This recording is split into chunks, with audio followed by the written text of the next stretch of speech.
ต่อไปเส้นทางที่ตามรับฟังข่าวพยากรณ์อากาศ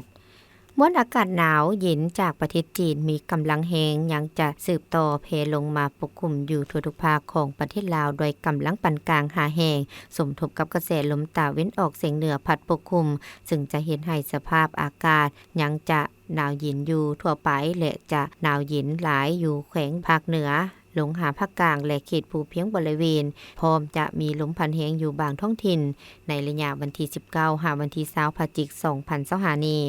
ดังนั้นจึงแจ้งเตือนถึงประชาชนบรรดาเผ่าองค์การปกครองท้องถิ่นและองค์การจัดตั้งทุกภาคส่วนจงมีสติเกี่ยมพร้อมรับมือกับสภาพการเปลี่ยนแปลงของอุณหภูมิอากาศหนาวเย็นดังกล่าวโดยเฉพาะอยู่เขตผู้สูงผู้ดอยและโฮมภูเส้น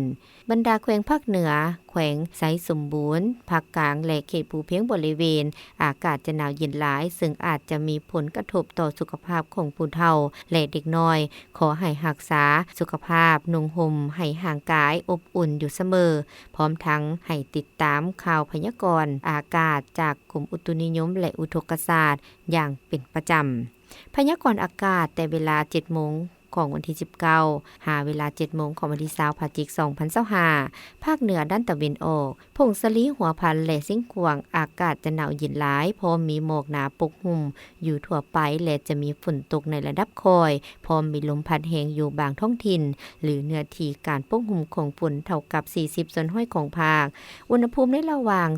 15-17 องศา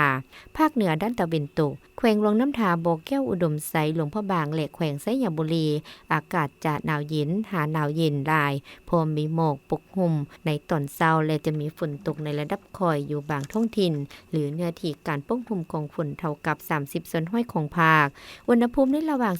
13-25องศานครหลวงวิงจันทน์อากาศจะเย็นยังจะมีฝนตกในระดับคอยเป็นบางโอกาสพร้อมจะมีลมพัดแรงอยู่บางบริเวณหรือเนื้อที่การปกหุ้มของฝนเท่ากับ20ส่วนห้อยของภาคอุณหภูมิในระหว่าง20-25องศาภาคกลางอากาศจะสืบต่อเย็นลงตื่มอีกและจะมีฝนตกในระดับคอยพอมีลมพัดแรงอยู่บางท้องถิ่นหรือเนื้อที่การปกคลุมของฝนเท่ากับ30ส่วนห้อยของภาคอุณหภูมิในระหว่าง16-26องศาแขวงไสสมบูรณ์อากาศจะเย็นหาหนาวเย็นพอมีหมอกบางปกหุ้มอยู่ทั่วไปและจะมีฝนตกในระดับคอยเป็นบางโอกาสหรือเนื้อที่การปกหุ้มของฝนเท่ากับ20ส่วนห้อยของภาคอุณหภูมิในระหว่าง12-24องศาภาคใต้อากาศเย็นและจะมีฝนตกในระดับคอยพอมีลมพัดแรงอยู่บางท้องถิ่นหรือเนื้อที่การปกหุ้มของฝนเท่ากับ20ส่วนห้อยของภาคอุณหภูมิในระหว่าง16-31องศาสำหรับเขตภูเพียงบริเวณอากาศจะเย็นหาหนาวเย็นและจะมีฝนตกในระดับคอยเป็นบางโอกาสหรือเนื้อที่การปกคลุมของฝนเท่ากับ20ส่วนห้อยของภาคอุณหภูมิในระหว่าง13-24องศา